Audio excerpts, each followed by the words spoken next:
Hello my beautiful souls, welcome sa ating tarot reading sessions. Keep in mind, general reading po ito. Maring mag-resonate, maring hindi. Kunin nyo na lang po kung para sa inyo and leave the rest. Maring mag-shift na energies or magkabaliktad ang sitwasyon. Kaya kayo na pong bahala kung saan kayo nakalugar sa reading natin. Okay? So, let's see.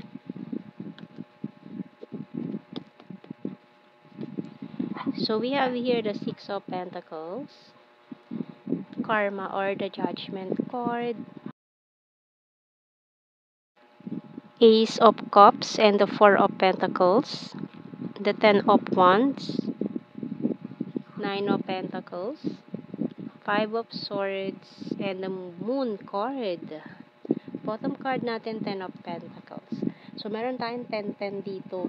May mga completion na natapos, new beginning coming in with this Ace of Cups, no? So may mga kailangan ng bitawan, although ayan, no, pilit mo pa rin pinanghahawakan to or kumakapit pa rin. Meron pa rin sa inyo na pilit na kumakapit sa nakaraan, no? And although maraming matagal na single dito na looking for love, hindi relasyon or hindi makapasok sa isang relasyon dahil na-stuck sa past. So, tingnan natin. And it's a sign na may paparating din na new person na maaari maging interesado sa you this time after so many years na single ka. Okay, so we have here the crystal ball, doll, diamond, shoes, mountain, and key. So, maaaring divine counterpart energy ito with the shoes and key. Hawak nitong taong ito yung susi. Ayan. So, and bottom card natin dito, butterfly. So, malaking changes. So, after siguro ng Mercury retrograde, ayan, so, makakapag-unwind ka na or travel, may nakita akong travel dito for you na maaaring, eto in the mountain or may balak kang mamundok ngayon, mag-hiking, trekking, ayan, and maaaring may mamit kang new person doon na pwedeng maging interesado sa'yo.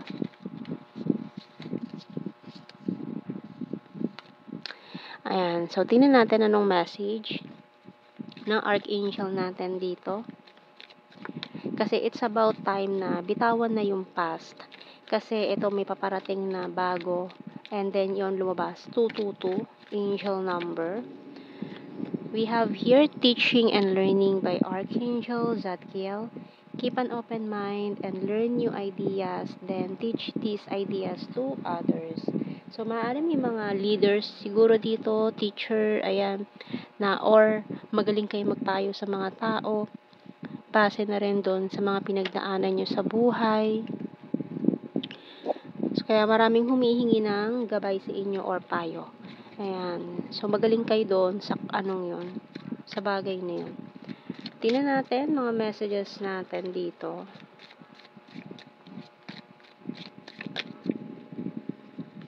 It's a surprise. Yan, surprise ng ating universe. So, maaari itong taong makikilala mo is a husband-wife material. Can we start again? Pero may mga someone pa rin talaga na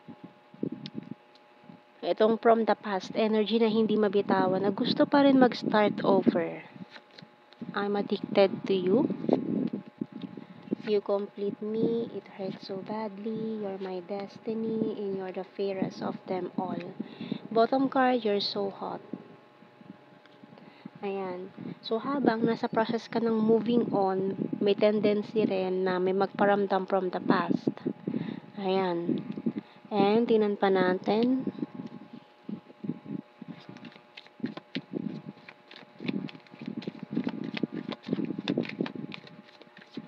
And may mga secrets din dito na mabubulgar, malalaman mo, masyashock ka. Ayan.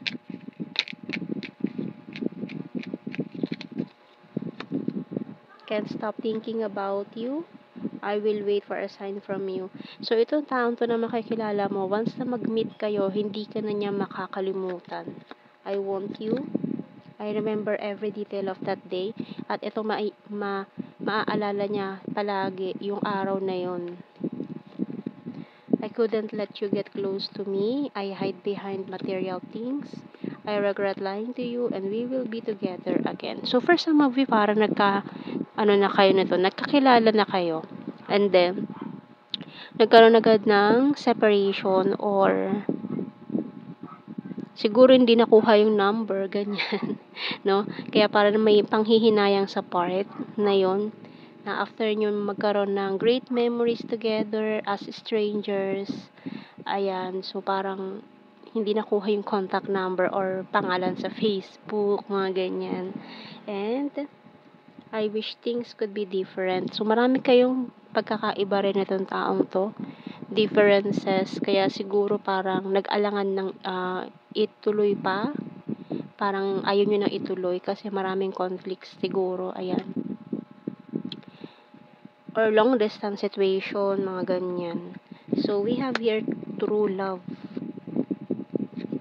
So, inisip nyo na lang siguro infatuation. Pero ayan, may confessions. Okay. So, kuha tayo ng initials.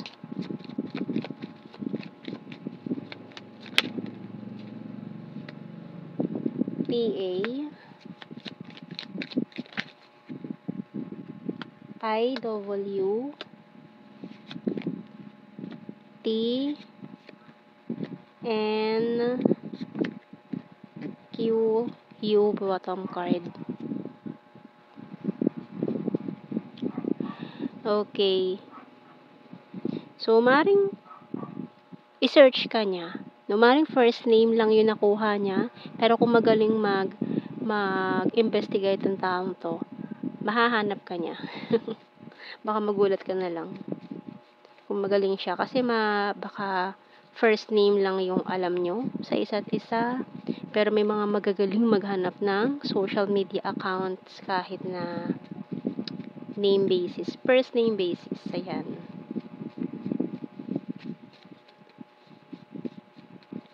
Talent yun. Stalker, mga stalker, ganyan. We have here Sagittarius. Ayan o, talented. Talent yan ng mga lalo na malakas ang ayan, speaking, ayan. Mga malalakas ang Scorpio placement, magagaling yan sila mag-imbestiga. Ayan, mga Scorpio. Number 10, responsible. Ayan, lalo na kung dominant Pluto ang isang tao or dominant Scorpio, ayan, magagaling yan sila mag-imbestiga. Bagay sila maging investigador. Scorpio.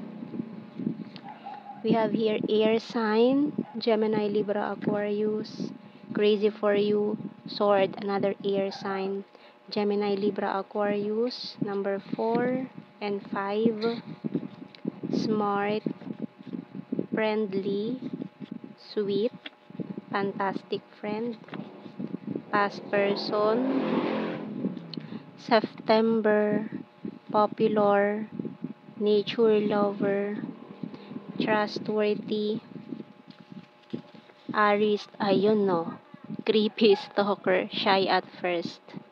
So, i-research ka niya, once na magkakilala kayo or hindi kayo nagbigayan ng contact information, pangalan sa Facebook at saka kung ano man. Magugulat ka na lang makikita ka niya. Ayan. So, yan ang ating reading. Thank you for watching. Take care and God bless. See you in our next reading, guys. Bye-bye.